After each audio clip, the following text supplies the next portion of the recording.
Many voters still firmly believe that President Trump has a plan to revive the American economy, and they believe he needs time to do it.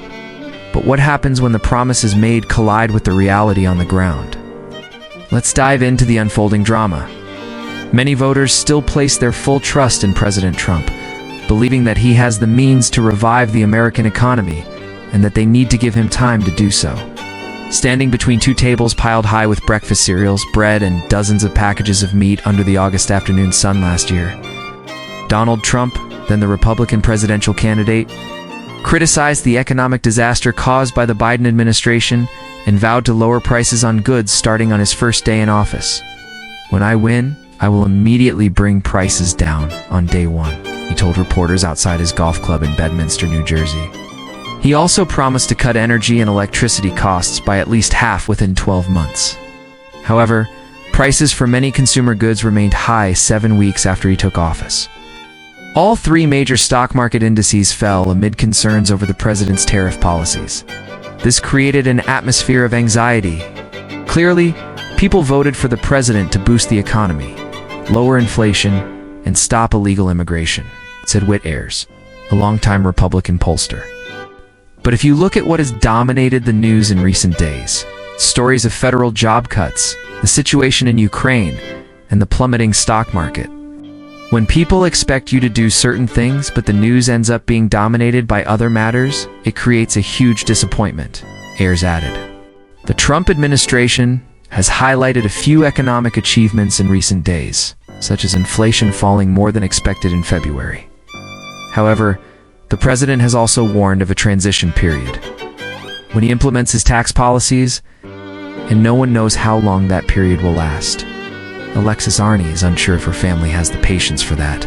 The mother from Locust, North Carolina, describes herself as a left-leaning feminist. Yet, she voted for Trump last November, hoping for a quick economic turnaround. She and her recently bought a house and plan to move in this month with their 4-month-old daughter. However, 2 months after President Trump took office, looking at the stack of bills on the table, Arney can't help but feel bewildered by what the White House chief promised. Gas prices and grocery costs continue to rise in her town. Arney said she might have to send her child to daycare and find a job to cover her mortgage and other bills. She also fears that President Trump and the Republicans will cut the food stamp program that assists low-income individuals and other benefits. It's leaving the Arney family without a viable option if things get worse. Her daughter currently needs special formula to treat her reflux. "It's $44 a can, and my daughter needs 7 cans a month," she said. "I'm worried I can't afford to feed her." Arney expressed that the Trump administration has yet to do anything to inspire her trust or confidence about the future. Nonetheless, many other voters steadfastly place their faith in the economic decisions of President Trump. Despite the immediate challenges, Tom Kristunas, a 65-year-old voter from Tunkhannock, Pennsylvania, said he has not seen food prices decrease, but believes the nation is heading in the right direction, with the path laid out by President Trump. He thinks time is needed for prices to come down.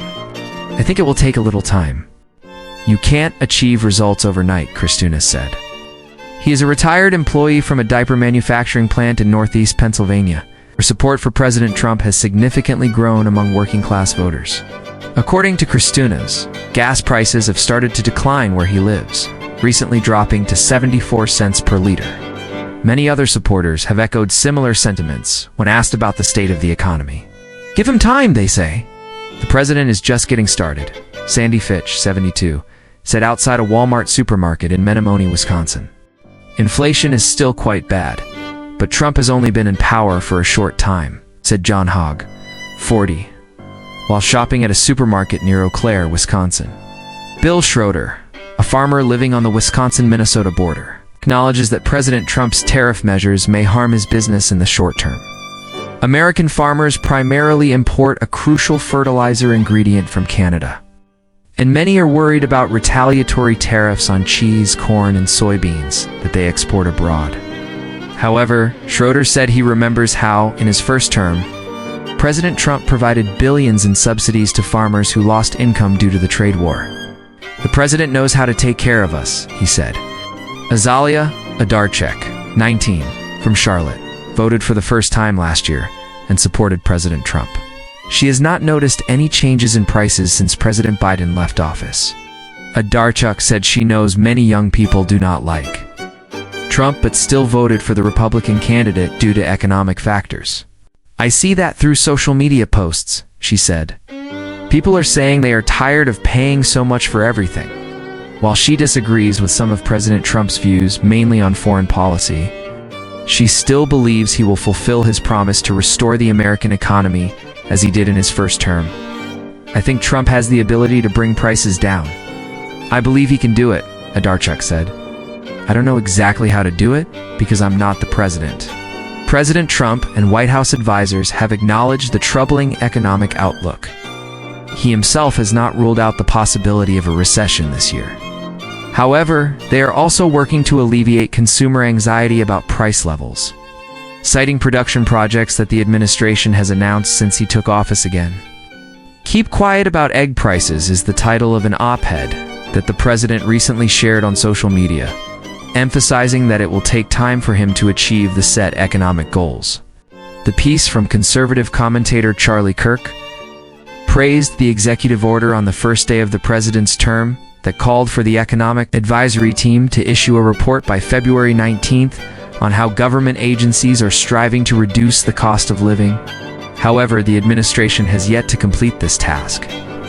On March 11th, when asked if the president bears responsibility for the crisis in the stock market, White House Press Secretary Caroline Leavitt asserted that Trump remains committed to revitalizing American manufacturing and global dominance through tariffs. The president wants Americans to have so much money in their pockets that they don't know what to do with it, Leavitt said. That's the goal of the administration. Through tariffs, tax cuts for the public, deregulation, and efforts to tap into our energy sector's potential. Thank you for watching.